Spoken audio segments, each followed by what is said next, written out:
Êtes-vous émotionnellement intelligent? Si vous êtes une personne hypersensible, vous êtes censé ressentir davantage vos émotions. Donc vous êtes davantage conscient des émotions qui vous animent. Par conséquent, vous êtes beaucoup plus ouvert sur le champ émotionnel qui vous traverse. Être intelligent sur le plan émotionnel, c'est avant tout prendre conscience des émotions qui nous traversent. Parce que l'intelligence émotionnelle se veut adaptative, eh bien il y a encore trop de personnes qui sont traversées par beaucoup d'émotions et qui n'arrivent pas à s'adapter par rapport à ce qui les traverse.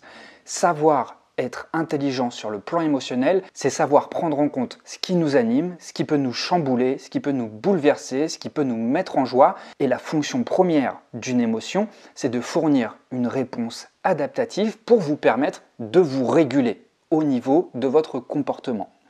Donc la question que j'ai à vous poser, c'est lorsque vous êtes envahi par des émotions, vous qui êtes des personnes hypersensibles, qu'est-ce que vous en faites?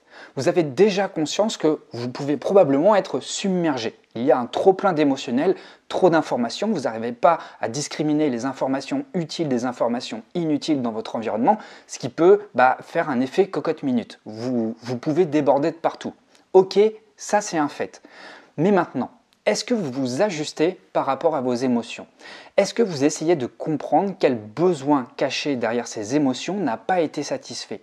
Est-ce que vous mettez en place des réponses comportementales adaptées à ce que vous vivez sur le plan émotionnel? Alors, avant de vous partager 4 axes qui vont vous permettre de mieux percevoir si vous arrivez à utiliser à bon escient ou non vos émotions, je viens de mettre tout juste en place une nouvelle formation qui s'appelle Intelligence émotionnelle. C'est une boîte à outils pour apprivoiser le monde mystérieux des émotions et développer ses compétences émotionnelles. Donc si vous êtes intéressé, vous pouvez dès maintenant en profiter. Alors attention, la formation est limitée dans le temps, en tout cas sa période de lancement. Pendant quelques jours, vous pouvez bénéficier de cette formation à moins 50%. Une fois que vous l'avez réservée pendant cette période de lancement, vous la conservez à vie au prix cassé en deux. Si vous souhaitez jeter un coup d'œil à cette formation et voir si elle est adaptée à votre problématique, eh bien vous pouvez jeter un coup d'œil, mettre la vidéo sur pause, cliquer sur le premier lien dans la description de la vidéo, voir si cette formation vous convient et ensuite revenir à la vidéo. Alors maintenant, je vais vous partager ces 4 axes qui vont vous éclairer et vous permettre de vérifier si vous arrivez à utiliser intelligemment vos émotions. Le premier axe qui justifie une bonne intelligence émotionnelle,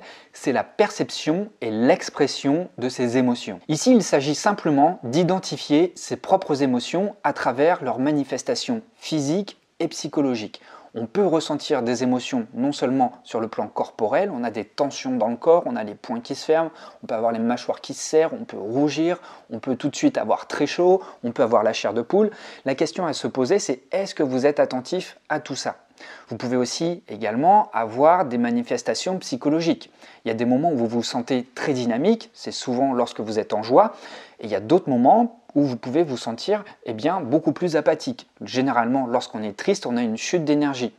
Mais il y a d'autres émotions comme la colère, par exemple, qui vont réactiver de manière très intense vos rythmes physiologiques. Vous pouvez par exemple avoir le cœur qui bat plus fort. Vous pouvez aussi avoir la respiration qui s'accélère. Donc, est-ce que vous êtes attentif à tout ça? Et aussi, est-ce que vous gardez les émotions pour vous ou est-ce que vous prenez le temps, vous prenez soin de les exprimer pour manifester votre besoin? Le deuxième axe, c'est la connaissance et la compréhension de ces émotions. Donc ici, il est simplement question de comprendre comment et pourquoi cette émotion émerge.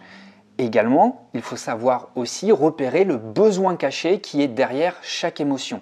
Que vient vous véhiculer comme message chaque émotion? Dans chaque cas, lorsque vous avez une émotion qui se distingue des autres, c'est qu'elle vient vous signifier qu'un message n'a pas été satisfait. Donc, êtes-vous en mesure de repérer, d'analyser par un processus d'introspection, un besoin qui n'a pas été satisfait?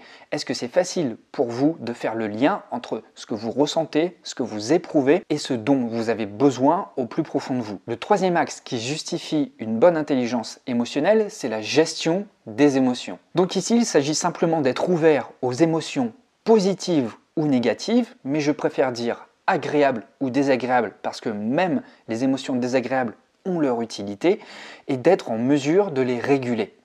Lorsque vous avez des émotions positives, évidemment, c'est facile à accueillir, c'est confortable, de la joie, de l'apaisement, de la sérénité, on savoure et on fait tout pour les prolonger. A contrario, lorsqu'on a une émotion désagréable, de la colère, de la tristesse, où on sent vraiment de la pesanteur, que faites-vous? Est-ce que vous faites tout pour l'occulter, pour que ça passe en mettant la poussière sur le tapis? Ou alors êtes-vous dans une posture d'accueil où vous prenez en considération cette émotion, vous la considérez, vous lui donnez toute la place qu'elle mérite pour qu'elle vous délivre le message qu'elle a à vous transmettre? Et enfin, le quatrième axe qui justifie une bonne intelligence émotionnelle, c'est l'intégration et l'assimilation des émotions. Ici, il s'agit en l'occurrence de générer des émotions adéquates pour faciliter des processus cognitifs. Alors, rien de sorcier, je m'explique. Lorsque nous voulons réactiver des souvenirs qui ont peut-être plusieurs décennies, eh bien, est-ce que vous êtes en mesure de vous remettre dans le même état émotionnel pour pouvoir reconvoquer vos souvenirs? Ici, il va s'agir d'activer fortement son cerveau limbique pour se mettre dans un état émotionnel similaire à un état émotionnel dans lequel on se trouvait auparavant pour retrouver les informations qui étaient dans notre environnement à l'instant T. On peut également se mettre dans un état émotionnel pour différentes tâches cognitives, pour du jugement, pour du discernement, mais aussi pour des tâches créatives. Dans quel état émotionnel dois-je me mettre pour que je sois créatif? Eh bien, tout ça, ça demande une bonne intelligence émotionnelle et donc une bonne connaissance de soi. Donc, si vous êtes intéressé pour explorer tout ça, pour explorer le potentiel qu'on a tous, hypersensibles ou pas, mais vu que vous êtes hypersensible, vous n'avez pas d'excuse, vous êtes davantage plus proche de vos émotions que les autres. Pourquoi? Eh bien, tout simplement parce que vous les ressentez plus. Et pour que ces émotions ne soient plus un boulet à vous traîner et que leur meilleure compréhension vous permette de mieux les comprendre et de mieux comprendre votre fonctionnement et mieux prendre en considération votre propre équilibre, eh bien, il est intéressant dans ce cas-ci de les comprendre, de les envisager et de comprendre tous les mécanismes cachés derrière toutes les émotions qui vous traversent. Alors, si vous êtes intéressé par ce programme sur l'intelligence émotionnelle, eh bien, je vous fais part du menu de la formation. Donc, la formation se décline en 3 modules. Alors là, attention, ça va être une formation très complète avec beaucoup d'exercices à l'appui. Donc, dans le premier module, on va voir le rôle de vos émotions. Donc, dans les grandes lignes, dans ce premier module, on va voir ce que sont les émotions, comprendre le rôle de nos émotions, la dynamique émotionnelle qui nous anime et enfin, je vais vous proposer un test pour que vous puissiez évaluer votre intelligence émotionnelle. Dans le deuxième module qui est extrêmement complet, on va voir les pièges émotionnels, c'est-à-dire les mauvais tours que peuvent vous jouer une mauvaise gestion émotionnelle. Pour ça, il va y avoir une grande partie de ce module qui va être consacrée au contrôle émotionnel. On va voir ce que c'est, on va voir en quoi ça consiste et comment ça se manifeste chez vous. Et ensuite, on va voir l'échec des mécanismes de contrôle et de défense émotionnelle.